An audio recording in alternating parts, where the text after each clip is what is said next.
Welcome to another exciting episode of the Million Dollar Peddlers. I'm Paperboy, and today we're going to talk about plans. Now, it's been said that life is what happens when you're making plans, and it's also been said the best laid plans of mice and men. And there is no foolproof plan. There's always going to be things that kind of come up and interrupt your plans and get in the way. No doubt at all about that. However, I would say that most of us sitting here got into reselling just kind of, I don't want to say necessarily on a lark, but we got into reselling without any grand plan. I know, just speaking from my own experience, when I started, I didn't know what I was going to sell. I came from the comic book and baseball card world. But one of the problems I had is I'm a collector, so I don't necessarily want to sell that sort of thing because there's too much sentimental value. So if I got a really good collection of stuff, I'd want to keep it all. So I'd only be selling the stuff that doesn't mean anything to me, which tends to be the newer stuff, which doesn't have the value, et cetera, et cetera. So I didn't get into that. I started going to auctions having no idea whatsoever what I might buy. And I remember buying just pretty much anything back in the day. I remember the first auction that I went to, I believe the first items that I bought were a box lot of beer taps. Now I got a really good deal on it. I think I got 10 to 12 beer taps for $10. But that was back in the day where things were a little bit different. I didn't have any idea of value, and I think I ended up getting $40 out of the box when I lotted it out, plus shipping, of course. But I after all expenses, I probably turned $10 into $25, and I was ecstatic. But I didn't keep buying beer taps after that. I remember I would bid on glassware. I would bid on just about anything out there. I was trying games. I was trying toys. I was trying a little bit of everything because I didn't go into it with a plan. I just kind of fell into the paper stuff. Kept being out there, and I kept getting books. That's really why I ended up doing it, is I could get box lots of books fairly cheap, whereas there weren't a lot of other things that I could get fairly cheap within stuff that I thought had any value. I probably could have done stuff with housewares, things like that, but I didn't have that mindset at the time that there might be value. So, from books, you move into magazines, you move into where I am now. But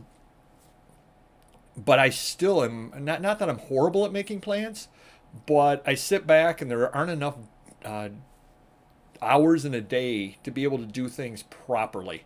And that's one of the problems as well with plans, is it takes a lot of time to do things right. I'm doing the Whatnot auctions, for example. Every Tuesday I do a ephemera auction. Every Thursday I do a book auction. I want to do Facebook auctions. I just don't have time to get that auction together along with both Whatnot auctions because I'm always running around. Now I have a plan eventually to have everything organized, sorted, and I can just grab 10 items out of box A, 10 items out of box B, and so on, and fill up the various auctions. I just am not there yet. So if you find yourself almost, bobbing along in the ocean, you're not alone. It is so difficult. That being said, I know that I'll be retiring, and I don't know when this is necessarily going to air, but as I'm recording this, 45 weeks, 2 days, I'll be retiring. And I've got a plan. A couple of years ago, I wanted to do the YouTube channel with Mr. Magazine. I wanted to kind of get the Paperboy website up. I wanted to do all that because I knew that I'd be retiring. So I'm kind of hitting the ground running when I retire. Ditto when Whatnot came up, I said I want to be able to hit the ground running. The Facebook auctions, I want to at least be a known entity so that I'm not starting from ground zero. So it's one of the few times that I've actually planned things in advance. But even in videos we've done in the past, we've mentioned plans that I've just never been able to implement. We've got a lot of ideas for the channel, a lot of plans, haven't had the time to do it. Haven't had the opportunity to do one plan that I really think would be a good idea, and that would be to get everything sorted and every Monday list playbills, every Tuesday list magazines, every Wednesday list postcards, whatever you want, and so on, and just get into that routine of doing it. And I still have not been able to do something other like that. It's still basically a LIFO. For anybody not familiar, last in, first out. The newest stuff that I buy, I try to list And when I'm unable to list all of it before new stuff comes in, it kind of gets pushed off to the side and I list the newest stuff that comes in and so on. Not much of a plan because I don't know what I might be buying next week, but whatever I'm buying next week jumps the line versus the stuff that I already have. So basically time is getting in the way of plans, but today's video is not one to, not try to get you feel sorry for me, not try to say, oh my gosh, how terrible. It's just kind of one that I want to share with you to let you know you're not alone. There's always room for improvement and there's always things we could be doing better.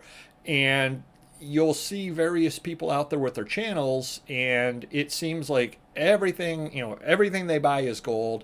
Everything they do is perfect. They don't make errors and so on. And that's not true. I kind of wanted to take you behind the curtain to tell you, hey, I do okay on eBay and Amazon. I mean, I can't complain. We've shared our numbers before. Mr. Magazine does as well. And he couldn't be here right now for this taping, but I can speak for him. He doesn't have any grand plans either. It's kind of the same way that I do things that, hey, when the newest stuff in gets listed, he's trying to get his money back out of stuff. And every once in a while, he'll go through the warehouse and he'll start cleaning an area and find a bunch of stuff and say, hey, let's get this on, let's get this on. I'll give you a perfect example. He's been stockpiling posters. He's got thousands of posters at this point. And when more posters come in a deal or whatever, he puts them off in the stockpiled area, but he hasn't gotten around to listing any of them yet. And it's just the way it goes with this over here. So it sounds like a negative video, but it's actually not. It's meant to be an uplifting video that the problems you're having, if your plans aren't working out, if you're not able to plan well, we're all in the same boat as far as that goes. And we just kind of muddle along, do the best we can. And the way I look at it is, again, we'll just call it 46 weeks until retirement. I've got 92 whatnot auctions to put up between now and then. Every week, if I can just muddle together enough stuff to put up a decent auction, it's great because in 46 weeks, that's when the rubber hits the road for me and I can do things the way that I want to do them.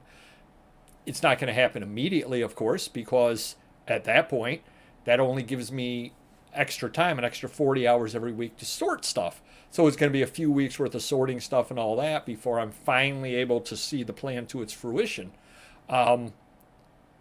And we all know that's probably not going to happen as well because there'll be some big deal that comes along. Something or other will get in the way, or all of a sudden it'll be like, hey, I've never had a proper vacation and I'll take, a week vacation, something or other like that. Who knows exactly what's going to happen, but I've at least charted out a plan, charted out an idea. And I guess that would be the first step that I would suggest for you is we all kind of get overwhelmed. We all kind of, have these grand plans. We're going to list 20 items every day. And then all of a sudden you get a call from your kid and you got to pick him up because his car is broken and you got to, end up playing chauffeur and you end up babysitting when you don't mean to or whatever the case happens to be. And you end up only listing 5.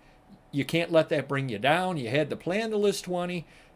Doesn't always work out. So be it. There's always another day.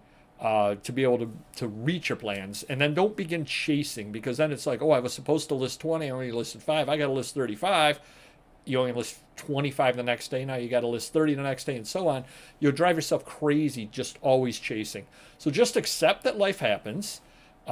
Accept that if you've got plans, treat them as a roadmap. This is where I'd like to go.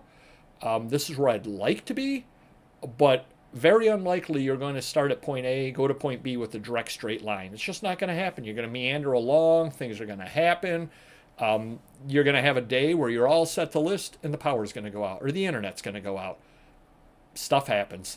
So on those days, you grin and bear it. You don't yell. You don't get upset over it. There's nothing you can do about it. You just get a good night's sleep, wake up the next day ready to conquer the world. So hopefully that helps you a little bit over there. I just kind of wanted to share with you the difficulties I've got as well, and that, it's not like I came into it with this grand plan. Now that I see the finish line for the day job, I'm working on a plan to be able to do it. But and I know it's not going to be seamless. So hopefully that helps you a little bit. Hit the like button if you could, and we will see you next video.